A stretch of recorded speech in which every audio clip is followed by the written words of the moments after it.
In this video, I am going to explain C program to find transpose of matrix.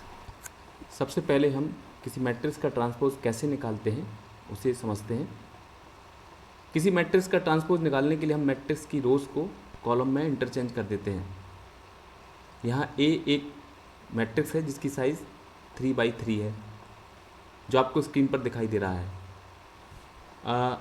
B वह matrix है जिसमें हम matrix A का transpose निकालेंगे। आप इसको भी स्क्रीन पर देख सकते हैं। मैट्रिक्स ए का ट्रांसपोज निकालने के लिए हम मैट्रिक्स ए की पहली रो को मैट्रिक्स बी का पहला कॉलम बना देते हैं। इसी प्रकार मैट्रिक्स ए की दूसरी रो को मैट्रिक्स बी का दूसरा कॉलम बना देते हैं और मैट्रिक्स ए की तीसरी रो को मैट्रिक्स बी का तीसरा कॉलम बना देते हैं। अभी जो हमने एग्जाम्पल देखा है उसमें मैट्रिक्स ए की साइज़ 3×3 थी और मैट्रिक्स बी की साइज़ भी 3×3 है ट्रांसपोज निकालने के बाद।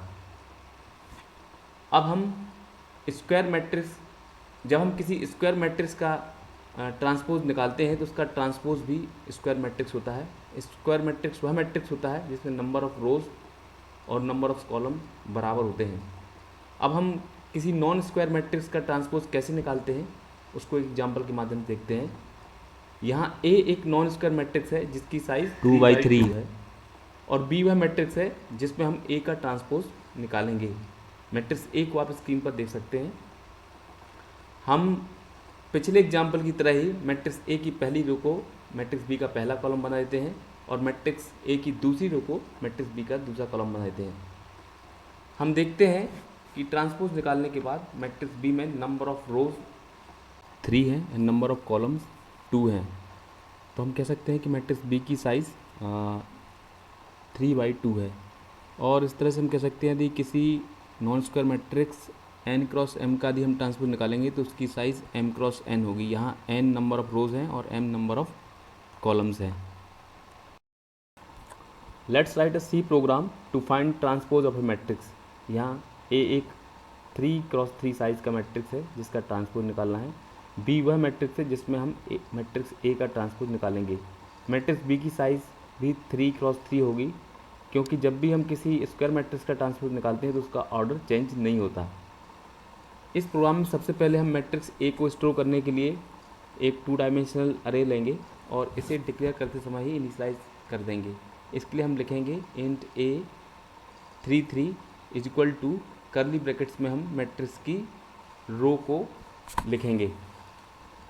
इसी तरह मैट्रिक्स बी को डिक्लेयर करने के लिए लिखेंगे हम इंट बी 3 और अब हम दो वेरिएबल आई जे को डिक्लेयर करेंगे। इनका यूज हम लूप में करेंगे। इसके लिए हम स्टेटमेंट लिखेंगे इंट आई इंट जे। अब मैट्रिक्स का ट्रांसपोज निकालने के लिए हम नेस्टेड लूप लिखेंगे और आउटर लूप को हम जितने मैट्रिक्स में हमारी रोज़ हैं उतने टाइम रन करेंगे और इनर लूप को जितने मैट्रिक्स में हमारे कॉलम्स हैं उतने टाइम रन करेंगे। चूँकि यहाँ रोज़ और कॉलम 3 हैं तो हम दोनों लूप को 3 बार चलाएंगे। इसके लिए हम लिखेंगे for i is equal to 0 i less than 3 i plus plus और इनर लूप में हम लिखेंगे for j is equal to 0 j less than 3 j plus plus. और अब इनर लूप में हम स्टेटमेंट लिखेंगे b i j is equal to a i j। और जब ये पूरा लूप रन हो जाएगा तो मैट्रिक्स ए मैट्रिक्स बी में कॉपी हो जाएगा। बट हमें ऐसा नहीं करना है। हमें मैट्रिक्स ए में जो पहली रो पे वैल्यू है उनको मैट्रिक्स बी में पहले कॉलम में स्टोर करना है। मैट्रिक्स ए में जो दूसरे रो पे जो वैल्यू है उनको मैट्रिक्स बी में दूसरे कॉलम पे स्टोर करना है। मैट्रिक्स ए में जो तीसरे रो पे वैल्यू है उनको मैट्रिक्स बी में तीसरे कॉलम पे स्टोर करना है।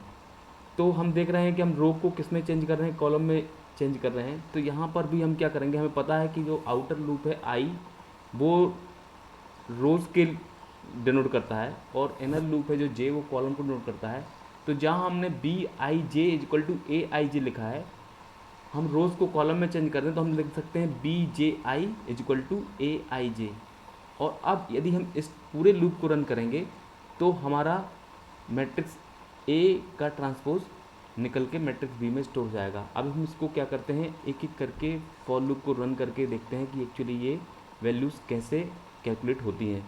तो सबसे पहले आउटर फॉर लूप में आई की वैल्यू 0 होती है, कंडीशन ट्रू होती है, 0 इज लेस देन 3 हम लूप के अंदर आते हैं।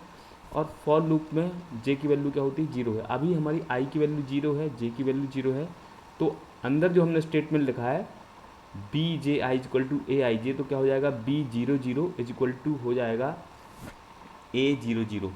इसके बाद जे की वैल्यू बढ़ के 1 हो जाएगी, कंडीशन ट्रू है, अंदर आएंगे तो अभी आई की वैल्यू 0 है, जे की वैल्यू 1 है, तो स्टेटमेंट हो जाएगा B10 is equal to A01। तो इससे क्या होगा, एरे बी में 10 पोजीशन पे एरे ए के 01 की पोजीशन की वैल्यू स्टोर हो जाएगी। इसी तरह से जे की वैल्यू बढ़ के 2 हो जाएगी, कंडीशन ट्रू होगी, अंदर आएंगे, आई की वैल्यू भी 0 है, जे की वैल्यू 2 है, तो क्या हो जाएगा statement B20 is equal to A02। तो एरे बी में 20 पोजीशन पे जो जगह है वहाँ पर एरे ए की 02 पोजीशन की वैल्यू स्टोर हो जाएगी। इसी तरह से आई की जे की वैल्यू बढ़ के 3 होगी, कंडीशन फॉल्स हो जाएगी, हम आउटर लूप में जाएंगे, फिर से आई की वैल्यू बढ़ के 1 हो जाएगी, कंडीशन ट्रू होगी, आउटर लूप के अंदर आएंगे। अब जे की वैल्यू फिर से 0 से स्टार्ट होगी, जे 0 है, आई 1 है, तो हम क्या लिखेंगे B01 is equal to A10। तो एरे बी में सेकेंड कॉलम में फर्स्ट पोजीशन पे जो कि B01 है पर हमारे एरे ए की 10 पोजीशन की वैल्यू स्टोर हो जाएगी। इसी तरह से जब जे की वैल्यू बढ़ के 1 हो जाएगी और कंडीशन ट्रू के अंदर आएंगे, तो अभी आई भी 1 है, जे भी 1 है, तो B11 पर A11 वैल्यू स्टोर हो जाएगी। फिर जे की वैल्यू बढ़ के क्या होगी 2 हो जाएगी, आई की वैल्यू अभी भी 1 है, कंडीशन ट्रू होगी, अंदर आएंगे तो B21 पे A12 स्टोर हो जाएगी। इस तरह से जे की वैल्यू 3 होगी, कंडीशन फॉल्स होगी, हम फिर से बाहर आ जाएंगे और आउटर लूप में आई की वैल्यू बढ़ के कितना हो जाएगी 2 हो जाएगी। हम फिर से अंदर आएंगे, जे की वैल्यू फिर से 0 से स्टार्ट होगी, आई की वैल्यू 2 है, जे की वैल्यू 0 है, तो अंदर आके हम लिखेंगे B02 is equal to A20। तो बी एरे में 02 पोजीशन पर A20 की वैल्यू स्टोर हो जाएगी। इसी तरह से फिर हम जे की वैल्यू बढ़ के 1 हो जाएगी, कंडीशन ट्रू होगी, आई की वैल्यू 2 है, जे की वैल्यू 1 है, तो अब स्टेटमेंट एग्जीक्यूट होगा B12 is equal to A21। तो इससे क्या होगा B12 पोजीशन पे A21 की वैल्यू स्टोर हो जाएगी। फिर आई जे की वैल्यू बढ़ के 2 होगी, आई की वैल्यू भी 2 है, कंडीशन ट्रू के अंदर आएंगे तो B22 पोजीशन पे A22 पोजीशन की वैल्यू स्टोर हो जाएगी। इस तरह से फिर जे की वैल्यू बढ़ के 3 होगी, इनर लूप की कंडीशन फॉल्स होगी, आउटर लूप पे जाएंगे, आई की वैल्यू बढ़ के 3 होगी, आई की वैल्यू 3 होने से आउटर लूप की कंडीशन फॉल्स होगी, और इस तरह से हम आउटर लूप के बाहर आएंगे। अब इस मैट्रिक्स को प्रिंट करने के लिए हम अगेन नेस्टेड फॉर लूप का यूज़ करके मैट्रिक्स को एक एक करके प्रिंट कर सकते हैं। उसके लिए हम बस जहाँ हमने BJI इक्वल टू AIJ लिखा है वहाँ पर हम क्या करेंगे प्रिंटफ स्टेटमेंट लिखेंगे, प्रिंटफ %d BIJ, और फॉर लूप के जस्ट बाद हम एक प्रिंटफ स्लैश यूज़ करेंगे हर रो के बाद लाइन को चेंज करने के लिए।